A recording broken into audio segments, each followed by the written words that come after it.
শেষ চরিত্রের ঘ্রাণ লেখিকা নূরজাহান আক্তার আলো পর্ব 93।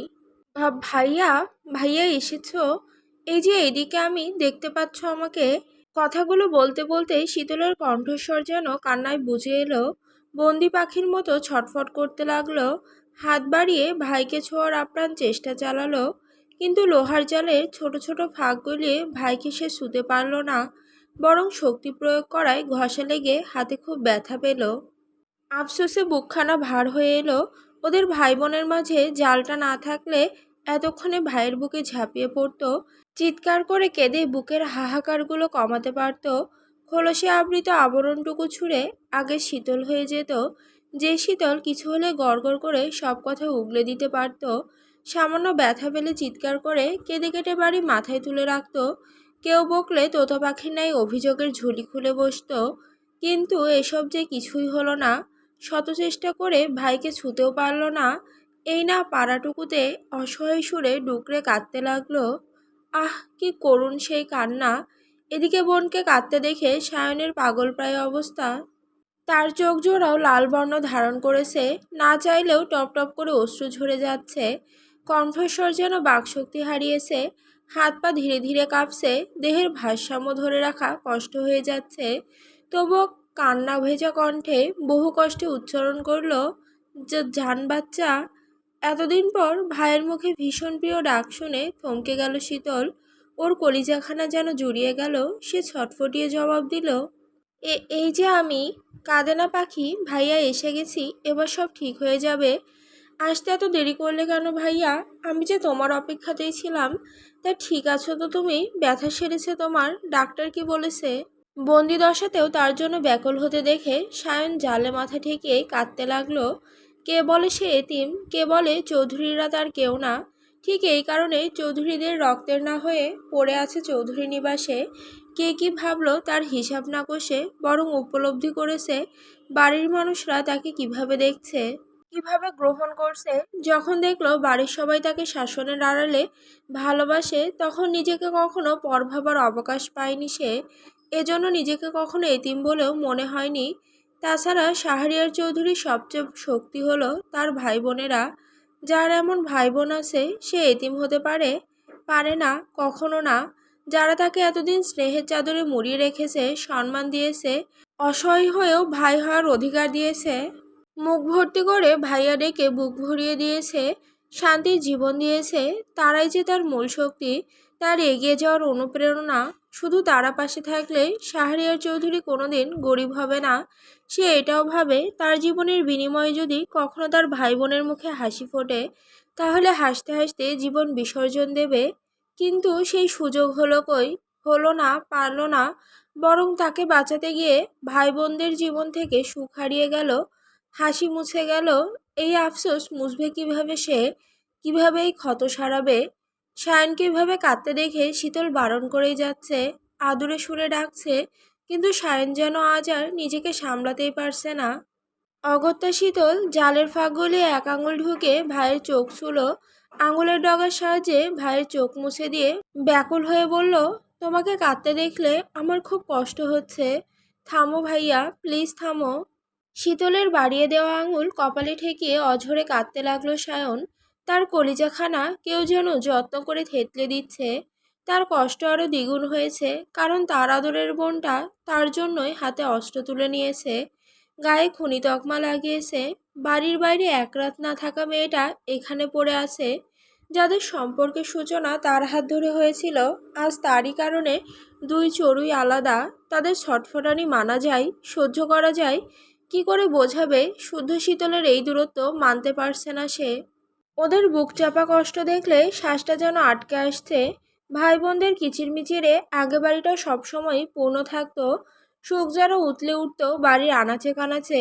অথচ এখন বাড়ি থেকে যেন সুখ হারিয়ে গেছে, শান্তি পালিয়ে গেছে। এসব হয়েছে তার কারণে। সে যদি সারাফত চৌধুরীর কথা শুনে রাজনীতিতে না জড়াতো, তাহলে এমন হতো না। শুধু তার কর্মফল ভোগ করছে তার ভাই বোনদেরা, বাড়ির সব সদস্যরা, যারা এতদিন তাকে আগলে রেখেছিল। তবে কি এটাই তাদের প্রাপ্য? এই তার প্রতিদান? সায়ন আর ভাবতে পারল না, শুধু ছটফটিয়ে আফসোসের অনলে পুড়তে লাগলো। সেই আফসোস কান্না হয়ে অঝরে ঝরতে লাগলো। এদিকে ওদেরকে ওভাবে কাঁদতে দেখে বাকিরা কথা ভুলে হতবাক হয়ে তাকিয়ে রইল। কেউ কেউ কেঁদেও ফেললেন তাদের আহাজারি দেখে। সায়নকে শীতল কত করে বারণ করছে, শরীর খারাপ করবে তা মনে করিয়ে দিচ্ছে, কিন্তু সায়নের যেন নিজেকে সামলানো দায় হয়ে পড়েছে। তার ইচ্ছে করছে জাল ভেঙে বোনকে বাড়ি নিয়ে যেতে, আর আইনকে মধ্যম আঙুল দেখে চিৎকার করে বলতে, তোদের আইনকে আমি চুদি চুদি, তোদের লোক দেখানো নিয়মকে। আমার বোন অন্যায় করেনি, শুধু আমার ঢাল হয়ে দাঁড়িয়েছে সে। আর এটাকে তোর অপরাধ বলিস? কিসের অপরাধ? এটা যদি অপরাধ হয় তাহলে ভাইয়ের সামনে বোনের সম্মানহানি করাও তোদের কাছে পুণ্যের কাজ। যদি তাই হয় তবে প্রার্থনা করি এমন পুণ্য যেন তোদের সঙ্গেও হয়। কথায় বলে আইন অন্ধ, আসলেই অন্ধ। ধিক্কার জানাচ্ছি তোদের অন্ধ আইনকে, ধিক্কার তোদের অন্ধ বিচার ব্যবস্থাকে। আজব এতক্ষণ দরজার কাছেই দাঁড়িয়েছিল, ওদের দেখে মুখ লুকিয়ে কাঁদছিল, কিন্তু হঠাৎ খেয়াল করলো সায়নের শরীরটা কাঁপছে। তখন দ্রুত এসে আগলে ধরলো, শান্ত হতে বলল। কিন্তু সায়ন তার কথা গুরুত্ব দিল না, বরং তাকে জড়িয়ে ধরেই বলতে লাগলো, আজব, ওদের বল না আমার বোনটাকে ছেড়ে দিতে। বোন ছাড়া বাড়ি ফিরবো কোন মুখে? ও বাচ্চা একটা মেয়ে, ওসব জেল টেল ওর জন্য না। জেল খাটতে হয় আমি খাটবো, শাস্তি দিতে হয় আমাকে দিক, তাও অন্তত বোনটাকে এবার ফিরিয়ে দিক। শীতলের কান্না থেমে গেছে, জালে মাথা ঠেকে ভাইয়ের মুখের দিকে তাকিয়ে আছে। গর্ব হচ্ছে, ভীষণ গর্ব হচ্ছে যে এমন একজন ভাইয়ের বোন সে। তখন সেখানে শুদ্ধ উপস্থিত হলো। এদিক ওদিক তাকে সায়নের পাশে দাঁড়ালো, ঘেমে নিয়ে একাকার অবস্থা। শীতলের সঙ্গে চোখাচোখি হলো, বুঝলো পুরোদমে কান্নার পর্ব চলছে। তাই সায়নকে ধরে শীতলকে বলল, ওই রুমে যা, আমরা আসছি। শুদ্ধর বলতে দেরি হলেও শীতলের ছুটতে দেরি হলো না, সে চোখ মুছে এগোতে লাগলো ভিজিটিং রুমের দিকে। আজকে ভিজিটিং রুমে দেখা করার অনুমতি পায়নি বিধায় এখানে আসতে হয়েছিল। তারপর টাকা খসাতে কিছুক্ষণের মধ্যে অনুমতি পেয়ে গেল। শীতল দৌড়ে ওই রুমে ঢুকতেই থমকে দাঁড়িয়ে গেল। ঝাপসা দুই চোখে দেখল রুবাব, শখ, স্বর্ণ, সাম্য সৃজন দাঁড়িয়ে আছে। তাদের দেখে হাউমাউ করে কেঁদে উঠতেই ভাই বোনেরা তাকে আগলে নিল। একসাথে কেঁদে উঠল।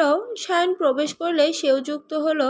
সায়ন শীতলের হাত কপালে ঠেকে অঝরে কাঁদল, কত কিছু বলল, কত কিছু বোঝালো।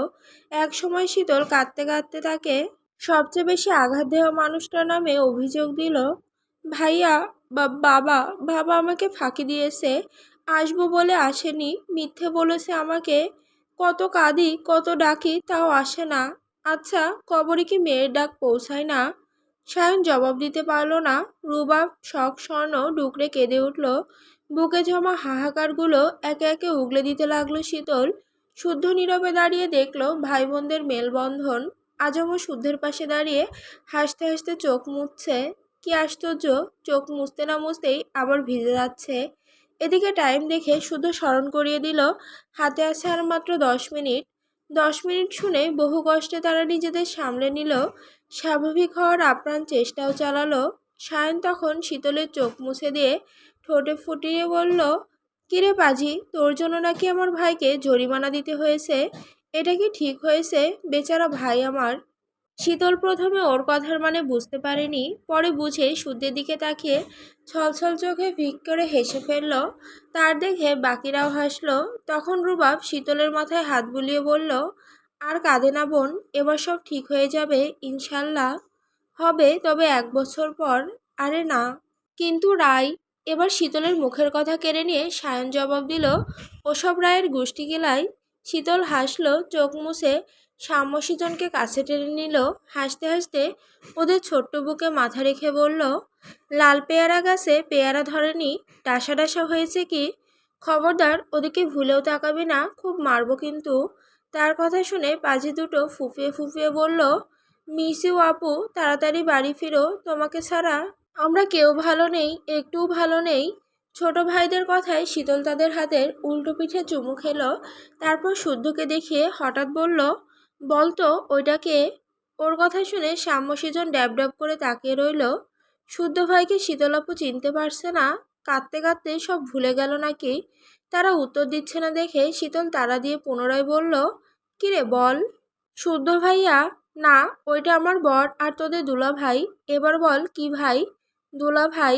ঠিক, এই মুহূর্ত থেকে ওনাকে গাল ভর্তি করে দুলাভাই ডাকবি। ভাইয়া না, দুলা ভাই।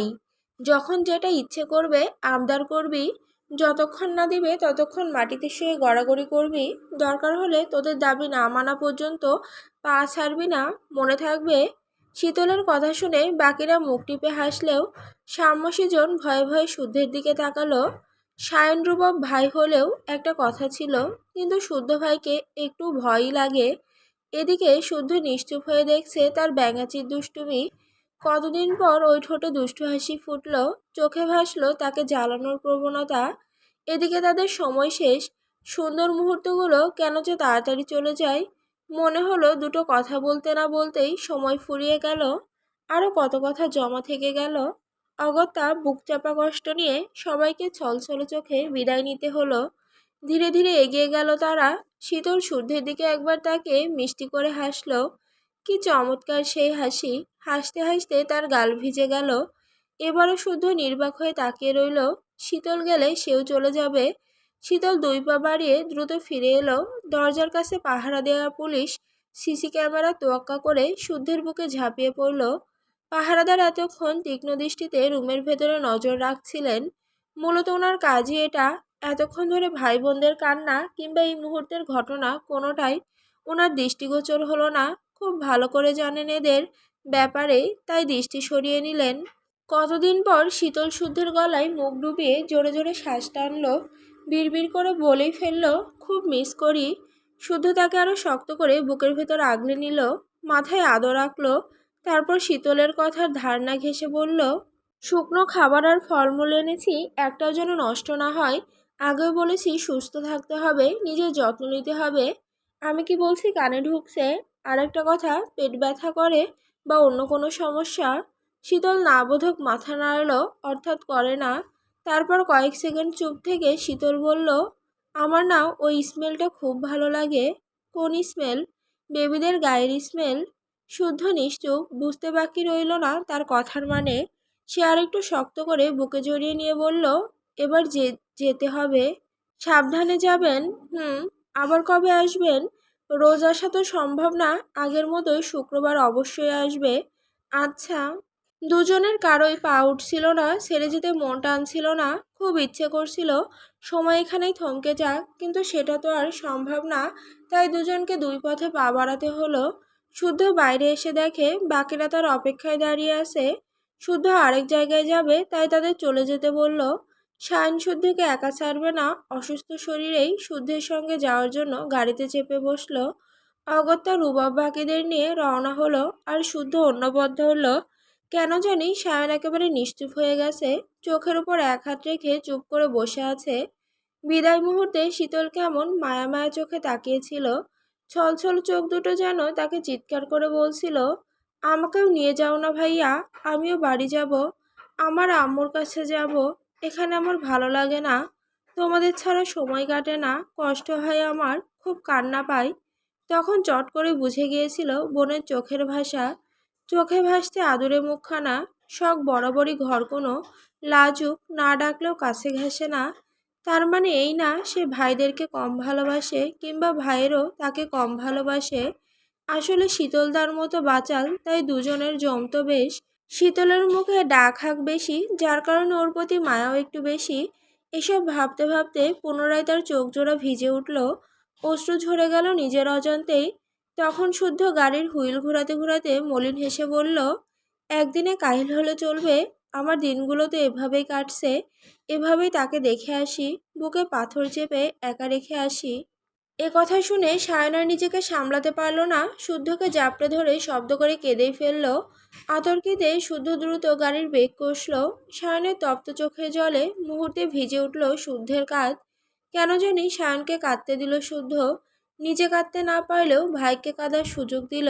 কিছুক্ষণ পর বলল, পার্টি অফিসে যাবে, ছেলেপুলেরা তোমার অপেক্ষায় আছে। না। ঠিক আছে, যেও না, তবে মেয়েদের মতো ফ্যাস ফ্যাস করে কেঁদো না। সাতটার কি অবস্থা করলে! বাচ্চার বাপ হতে যাচ্ছে, তাও জড়াজড়ির স্বভাব যাচ্ছে না। ভাইয়ের কথা শুনে সায়ন মুখ তুলে কটমট করে তাকিয়ে রইল। তারপর কিছুক্ষণ চুপ থেকে নাকের সর্দি শুদ্ধের গায়ে মুছতে গেলে শুদ্ধ একদম সিটের সঙ্গে সিটিয়ে গেল। হুমকি দিল, এ কাজ করলে খবর আছে। তা দেখে সায়ন টিস্যুতে হাত নাক মুছে বাইরে তাকিয়ে রইল। শুদ্ধ গাড়ি স্টার্ট দিলে কিছু একটা মনে হতেই সায়ন খেকিয়ে উঠে বলল, কোন চুতি আমার বোনকে 1 বছরের রায় দিয়েছে? কোন যুক্তিতে দিয়েছে? নাম কি ওর? বালের আইন মারাই সে। ওর আইনকে কারেন্ট করেও ওর পেছনেই লাগিয়ে দেব। কিসের 1 বছরের জেল? কে থাকবে 1 বছর? আমার বোন? কখনো না। এই কোর্টের রায় মানি না, হাইকোর্টে আপিল করব আমি। আচ্ছা করো, আপাতত শান্ত হও। আমার বোনটা কাঁদছে আর তুই শান্ত হতে বলছিস? বোন বাড়ি নাই, ওই বাড়িতে থাকবো কি করে আমি? আমার নিঃশ্বাস যে আটকে আসছে ভাই। এবার শুদ্ধ বেশ শান্ত স্বরে জবাব দিল, আমারও দম আটকে আসে, তবুও তো বেঁচে আছি। হয় কিছু কর, নয়তো আমি মাঠে নামলে সব তামা তামা করে ফেলবো। এ কথা শুনে ভাইয়ের দিকে এক পলক তাকালো শুদ্ধ। তারপর কিছুক্ষণ চুপ থেকেই ধীরে কণ্ঠে বলল, চিৎকার করে ক্ষমতার বড়াই আর বুদ্ধি খাটিয়ে যেতে এক জিনিস নয় ভাইয়া। ইয়াসিরও ঠিক এই ভুলটাই করেছিল। ও ভেবেছিল ক্ষমতার দাপট দেখালে জজ ভয়ে কাঁপবে, ওর কথা মেনে শীতলের জামিন হবে। কিন্তু এগুলো কি এতই সোজা? হয়তো সোজা ভেবে ইয়াসির এরপরের ভুলটা করেছিল। জজকে সরাসরি খুনের হুমকি দিয়েছিল, ওনার বোনের স্ক্যান্ডাল ভাইরালের ভয় দেখিয়েছিল, এমনকি ক্ষমতার দাপটে জজের প্রতিবন্ধী বাচ্চাটাকে আটকে রেখেছিল। সেদিন জজ হয়তো পরিবারের সম্মান আর বাচ্চার প্রাণের মায়ায় কেসটা অন্যকে হ্যান্ডওভার করেছিল। তারপর রায় ঘোষণার পর জানলাম বর্তমানের জজ আর আগের জজ সম্পর্কে তারা কলিগের পাশাপাশি আপন ভাইরা ভাইও। ক্যালকুলেশন বুঝলে এবার? তোমার কি মনে হয় আদালতের কেস জজের টেবিলেই সীমাবদ্ধ থাকে? খাবার টেবিলে সেই প্রসঙ্গ ওঠে না? অবশ্যই ওঠে, এবং তারা নিরপেক্ষতার মুখোশে ঠিকই সুযোগে সদ্ব্যবহার করে।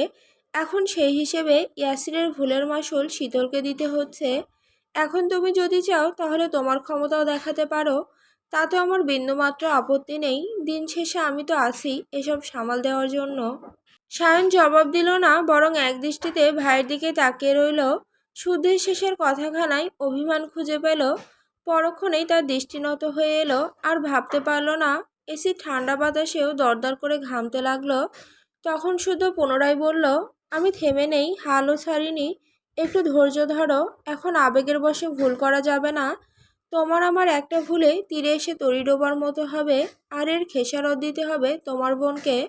সায়ন একদম শান্ত হয়ে গেল।